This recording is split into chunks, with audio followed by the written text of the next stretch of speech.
Out for another day at the bench. What do we got? A couple of interesting things. We got some penguins. We'll move them out of the way.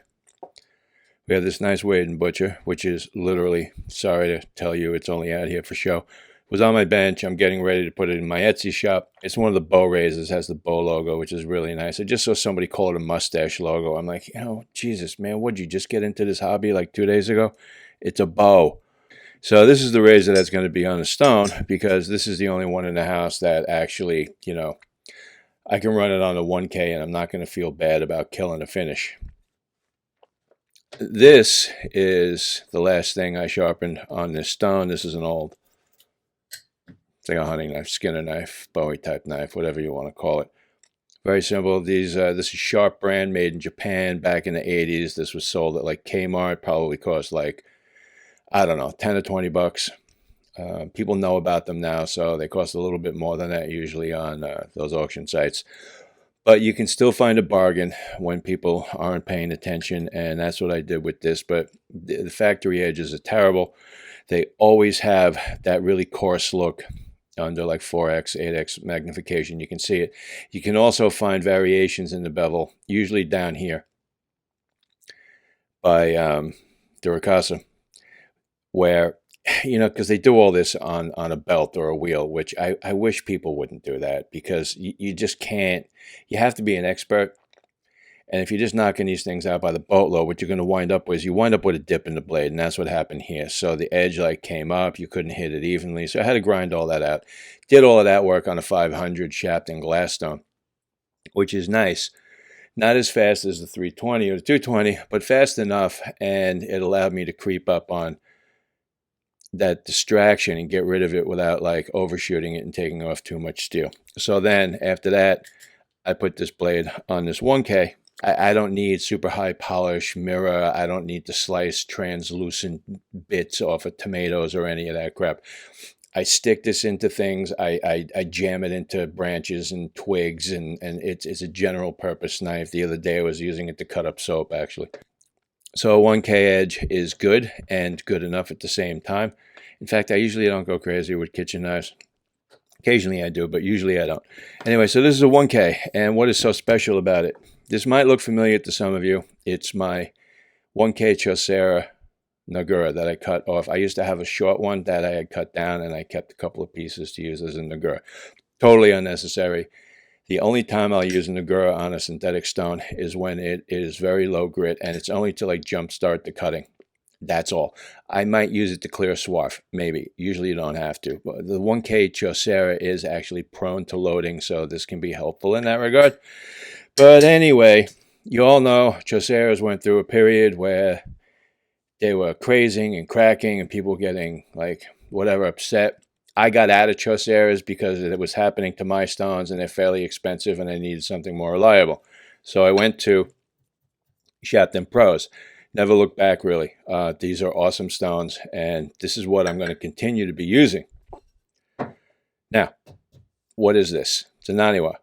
It's a Gouken Arata.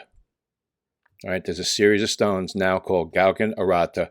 This is the 1K, and what it is the Aratas are an evolution of the Chosera line. They used to be 25 mil thick. This one is 15. There was an in-between period, reformulation, whatever, that was like 20 millimeters or 18 millimeters thick. They reduced that dimension. Again, I have to imagine they did that to address the problem with the stones' inherent crazing and cracking. Seriously, I had like three 1Ks that were like giving me grief. Now, they never stopped working. It's just that I feared that in time I was going to be looking at, terminal catastrophic failure. And I didn't want to deal with it. It's just like, screw this, let me move out. Got the Shapton Pro, 1.5K stone. I like it. I like it more than the Chosera 1K. But this is still a solid stone. So I got them. I'm carrying them in my store. I got one of these last year. Maybe in October, maybe September, I don't know. Been using it since to make sure that like there's no shit, there's no grief, there's no whatever. I have beat the hell out of it. I have soaked it. I have dried it on. This is how I dry stones, by the way, on the edge. But I've dried it like this. I've dried it like that. I've dried it like that. See, I don't use this side. No, X. And this is the side that's lapped. This is my working side. And that's just how I deal with it. Anyway, so far so good, no problems. I think if I was going to have a problem, I would see it by now. One thing I did notice, and I'm going to try and show you. Do you see this variation in color? Like, let me get this in here. It's like right here. You see a line. That was there when I got the stone. And I'll be honest, it kind of like weirds me out a little bit, but I've sold a lot of stones, and a lot of stones have variations like that in them. A lot of them do. A whole bunch of Shaptons did. It seems to mellow out with time. If it doesn't mellow out, it doesn't seem to affect anything. I pick up no feeling in that line. In other words, there's no change. I don't know what it's from. I don't know why it's there. I don't suspect at this point that it's a liability. I find this to be a solid stone. So anyway, yeah, my sharpening of this blade on here was like really sweet, really sweet. The feel is wonderful. If you've ever used the Chosera 1K or 1K Chosera or the 1K Professional, which was the in-between size, it's the same thing. It's identical. There's no like, well, it's almost like it. No, it's exactly like it. This is actually cut off of an old Chosera 1K. I'm talking like I got it like 9 years ago. All right, that's what this is from. And it is identical in texture to this. Okay.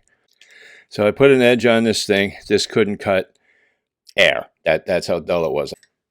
So I tuned this edge, finished tuning up this edge on the 1K, like I had mentioned, and did a great job. And I didn't do, actually, on my reprofile, I kind of messed up at the tip a little bit. One side is not perfect. I noticed it afterwards. But it did give me a really nice edge. Now, the difference between these two out of the gate, the sizes are basically the same. The width is basically the same. So there's that. It's 210 long millimeters, 70 wide, 15 deep. All right. This is actually a little thicker than this because this is actually a little worn. It's a lot worn. So there's that. Price-wise, they're sort of in the same ballpark, I think. I don't want to get into cost and value here. People are like, oh, is it cheaper than the old ones? Who cares? The old one's broke. So if you got twice the stone but it broke, who gives a shit if the new one is the same price and thinner? The idea is the stone has to work. And you know what it takes to use 15 millimeters worth of stone? You have to be working commercially. And if you're working commercially, then it's a tool and you write it off. So you'll notice I'll spray this down here. And you can see the stone is absorbing water. I do not remember my old Chosera doing this, but it's been so long since I've had a brand new one that it's really difficult for me to comment. And it's also really dry in here. And this stone got soaking wet and then totally dried on a windowsill. Like I said, I've been abusing this stone. But anyway, the real point, the thing about Choseras is they're a reliable stone. I was an early adopter of the series. People in the shaving business, whatever, business. Oh, you don't need that. It's too expensive. You should just buy a Norton 4K, 8K. That was not good direction from people, okay? This stone changed my life. Well, the Chosera. Before that, I had a Norton 1K, piece of crap, hated it. I had bought the Naniwa Superstone 1K, too soft, worked, too slow, didn't like it. I talked to knife guys, they talked me into a Chosera. I said, okay, I went for it, and I spent the coin. And people were like, oh, you're crazy, you don't need to do that. And then all of a sudden, literally within a year, the entire shaving community was like, the Chosera 1K is the best thing since sliced bread. So you see, I'm not absorbing so quickly anymore. So it takes on some water and then it seems to level out. Maybe that's the way it was before. I don't know. So the feeling here and what have you, you can probably hear how smooth that is, all right? It's a very smooth cutting stone. There's really no granular feeling. Like if you have a King 1K, you know what I'm talking about. It feels like you're honing on pavement. The speed of the stone is good. Particle wise, these puppies are coarser than these. In practical use, they both cut about the same speed. I think you'd have to be like really stretching to prove to anybody that one actually cuts faster or one is actually technically leaving a finer finish. Technically. In other words, scientifically. And I can tell you right now, the feel of this blade on this stone, this thing needed to have its bevel reset. Anyway, very smooth, very consistent. I'm not going to do a microscope shot because I think that shit is just so overplayed at this point. People trying to prove their superiority through technology. Trust me. Okay, I got no reason to bullshit you. Okay. The bevel on this right now, it's about 3/4 of the way set. I have extra work to do. I can feel it. I have some grief down here in the heel area that needs to be ironed out. But the striations across the bevel, totally uniform. All lined up like little wooden tin soldiers, whatever you want to call it. Just perfect. No rogue scratches. All very uniform. I'm going to say it again. I'm going to stick with my Shapton Pros. I'll probably make this into a travel bevel setter or something, because that's what my last one was.